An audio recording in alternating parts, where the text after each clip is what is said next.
उसकी रजा में जो राजी हो गया, उससे बड़ा दुनिया में कोई संसार में प्रसन्न इंसान नहीं हो सकता। हमारी प्रसन्नता क्यों जाती है हमारे जीवन से? इसलिए जाती है क्योंकि हम अपनी कुछ कंडीशंस रखते हैं कि ऐसा जीवन होना चाहिए। पर भैया जीवन तो ना, एक किसी ने बहुत सुंदर बात कही, जब तक वो हॉस्पिटल में एक मशीन होती है ना जिसमें हार्ट बीट ऐसे चलती रहती है, शायद ईसीजी बोलते हैं ना, हाँ ईसीजी, तो जब तक ईसीजी ऐसे up down up down up down चल रही है तब तक तो सब ठीक है। जैसे ही प्लेन लाइन हुई गया। तो जीवन भी जब तक ऐसे ऐसे ऐसे ऐसे चल रहा है तब तक ही जिंदा है। अगर चाहते हो कि एकदम प्लेन चले तो फिर तो राधे राधे है। ऊपर नीचे चलने का प्रमाण जीवन का यही है कि हम जिंदा जीवित हैं। अंत में जाकर के तो सब खत्म हो नहीं है। इसलिए और इस संसार में आदमी सबसे बड़ा असंभव इम्पॉसिबल कार्य क्या है? असंभव ये नहीं है कि समुद्र पे पुल बना दिया, असंभव ये नहीं है कि जहाज उड़ रहे हैं। सबसे असंभव चीज है कोई आदमी ये चाहे कि उसके पूरे जीवन में किसी प्रकार का संकट ना आए। आएगा ही आएगा। जैसे आप समुद्र को पार करना चाहते हो तो कुछ छींटे तो गीले तो होंगे ही होंगे, वैसे इस संसार रूपी समुद्र को पार करना है तो इसमें दुख सुख के झोंके तो आएंगे ही आएंगे। हाँ, इतना जरूर है कि जिसने ठाकुर जी की चरण रूपी नाव को पकड़ रखा है वो हंसते हंसते संकट को भी पार कर लेगा प्रसन्नता से। बाकी संसार में किसी मंदिर चले जाओ, किसी गुरुद्वारे चले जाओ, किसी गुरु के द्वार पर चले जाओ, अब ये आशा से जा रहे हो कि ये हमारे संकट हर लेंगे, ये हमारे दुख हर लेंगे, तो ये संभव नहीं है। ऐसा आशा रख के जाओगे भी तो दुनिया में संत कम ठग ज्यादा मिलेंगे। किसी ने कह दिया तुमको कि इतने हजार का कुछ ये ताबीज बांध लो, ये अंगूठी पहन लो, ऐसा कर लो वैसा कर लो, आप कर लोगे। ऐसा कर लो तुम्हारे दिन बदल जाए। आजकल लोग ना अपने कर्मों से कम घबराते हैं, बाकी दूसरी वस्तुओं से ज्यादा घबराते हैं। शनि टेढ़ा चल रहा है, राहु टेढ़ा चल रहा है, केतु टेढ़ा चल रहा है। हम कहते हैं अरे भैया जा पे कन्हैया की सीधी नजर हो, वाके निया दुनिया में कोई भी टेढ़ो चले वाको कछु ना बिगाड़ सके। एक बार श्री हनुमान जी को शनि देवता आए। शनि से तो सब डरते, शनि की टेढ़ी नजर से।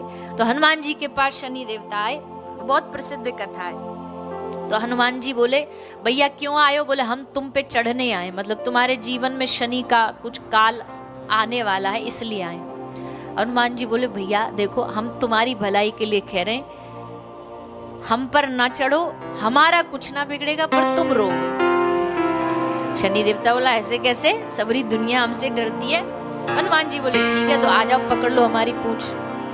तो शनि ने हनुमान जी की पूंछ पकड़ ली। अब हनुमान जी की दिनचर्या डेली रूटीन शुरू हुआ। अब हनुमान जी का डेली रूटीन क्या है? सुबह सुबह हनुमान जी अयोध्या से अपने दिन की शुरुआत करते हैं। जहाज मजीरा लेके पूरे अयोध्या का भ्रमण किया। अयोध्या से काशी गए, काशी से वृंदावन गए, वृंदावन से रामेश्वरम, रामेश्वरम से फिर साकेत की यात्रा, फिर वहां से समुद्र पार कर रहे। अब हनुमान जी तो तेज वेग में चलते जा रहे और शनि पूंछ पकड़ के बेचारे बैठे हैं। और जैसे जैसे ये समुद्र पार करें, पहाड़ पार करें, तो हनुमान जी का तो कुछ ना बिगड़े पर शनि देवता यहाँ वहां खोपड़ी उनकी पहाड़ों में लगती फिरे, कभी यहाँ लग जाए कभी वहां लग जाए।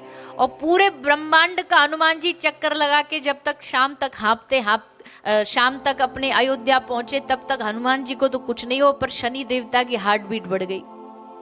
हाथ जोड़ करके शनि देवता बोले हनुमान जी से, किसी भक्त के पल्ले पड़ना ये मेरे बस की बात नहीं है। भले दुनिया के पल्ले पड़ जाऊंगा पर आज के बाद कोई भगवान का परम भक्त होगा ना तो उसके पल्ले में ना पड़ूंगा। क्यों? उसका तो कुछ ना बिगड़ेगा, हमारा पूरा खोपड़ी ओपड़ी शरीर फूट जाएगा, हमारे बस की नहीं है। भैया भगवान के भक्तों को कोई दुनिया का ना तो ग्रह परेशान कर सकता है, ना कोई दिन परेशान कर सकता। और एक बात हम आपसे कहें, दिन किसी के बुरे नहीं होते, दिन किसी के बुरे नहीं। अच्छे दिनों के इंतजार में हम पूरा जीवन निकाल देते पर अच्छे दिन कभी आते ही नहीं। अच्छे दिन कभी भी आते ही नहीं। क्यों? क्योंकि परिस्थितियां तो चलती रहेंगी। ठाकुर जी ने संसार का नाम दिया दुखाल्यम शाश्वतम।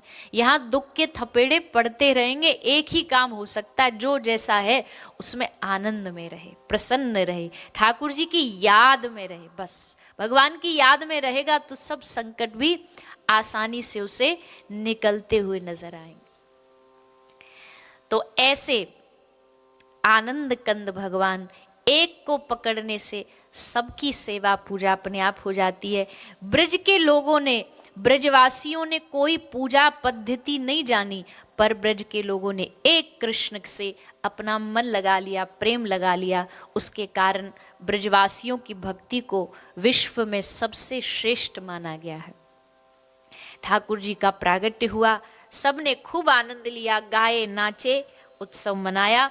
बहुत लंबा ये उत्सव चला, कई महीने तक चला। और वाके बाद ठाकुर जी 4 दिन के हुए। 4 दिन के हुए तो इनसे मिलने के लिए, दर्शन भेंट करने के लिए ठाकुर जी के परम मित्र पधारे, बेस्ट फ्रेंड पधारे। ठाकुर जी के बेस्ट फ्रेंड कौन है?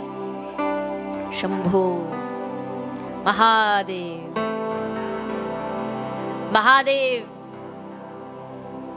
प्रभु के दास भी हैं, स्वामी भी है, मित्र भी है, सखा भी है, सब भाव है महादेव।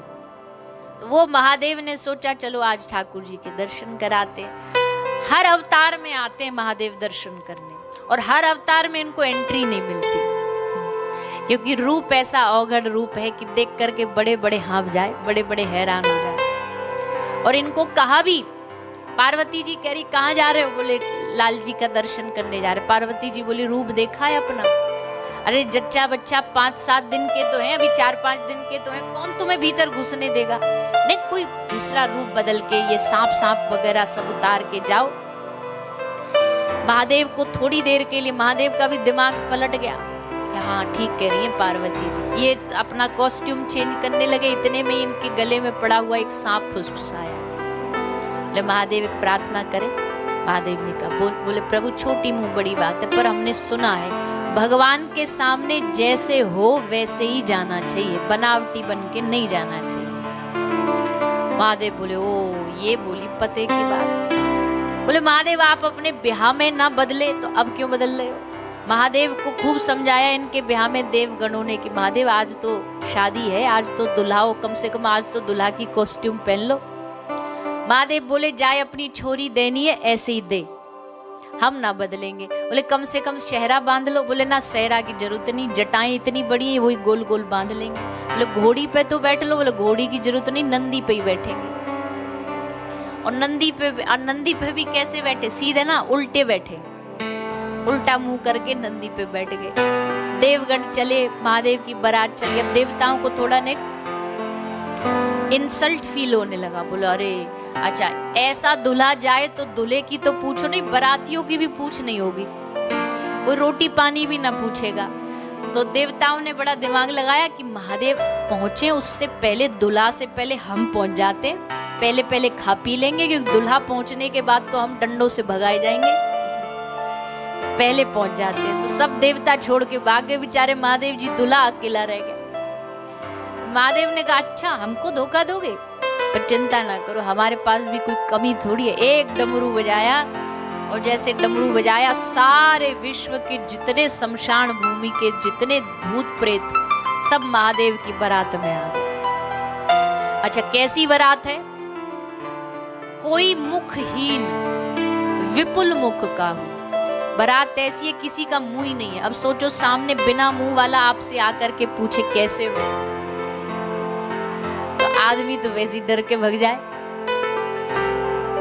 किसी के 4 हाथ हैं तो किसी के हाथ ही नहीं, किसी के 100 हाथ हैं। बड़ी विचित्र बारात महादेव की चलती हुई हिमालय राजा की नगरी में पहुंची। वहां माता सुनैना हाथ में आरती की थाली लेकर के खड़ी थी। आरती लेके खड़ी, बराती पहुंचे। बराती में सबसे आगे इंद्र देवता। मैना जी ने कहा लाओ लाओ लाओ दिया जलाओ। दामाद जी आ गए, संग में नारद जी खड़े थे। नारद जी बिचौलिया थे ना शादी के, इनने रिश्ता करवाया था। नारद जी बोले नाना देवी ये दुल्हा ये नहीं है, ये दूल्हा नहीं है तो कौन है? बोले ये तो उनके यहाँ पानी भरते हैं। माता बोली वाह, जब पानी भरने वाला इतना सुंदर और इतना ऐश्वर्य वाला तो दूल्हा कैसा होगा। आगे कामदेव आया, मैया फिर बोली ला लो आरती तैयार, दूल्हे राजा आ गए। नारद जी बोले ये तो पांव दबाते हैं दूल्हे राजा के। मैया बोली ये इतना अच्छा तो दूल्हा कितना। नारद जी बोले रुक जाओ, बस आ रहे हैं थोड़ी देर में, देख लेना। अरे नारद जी, हम आपका कितना धन्यवाद दे, आपने तो हमारी पुत्री का जीवन बना दिया, इतना बढ़िया दूल्हा ढूंढा। नारद जी मनी मन सोच रहे ये बात दूल्हा देख के बोलो तब माने। अभी तो बोल रही हो, पर नेक 5 मिनट वेट करो, दूल्हा देखने के बाद भी यही धन्यवाद दो, तब पता लगेगा। सोई महाराज देवताओं की बारात खत्म हुई और असली बारात चालू हुई। और जैसे बारात चालू हुई, कोई उड़ता आ रहा है भूत, कोई गिरता पड़ता लोटता लोटता आ रहा है, पूरी विचित्र बारात। बोले इसमें दूल्हा राजा कहाँ है? बोले वो देखो नंदी पे जो उल्टे मुंह बैठा है, वो दूल्हे राजा है। हम मैया के तो हाथ पांव कांपे।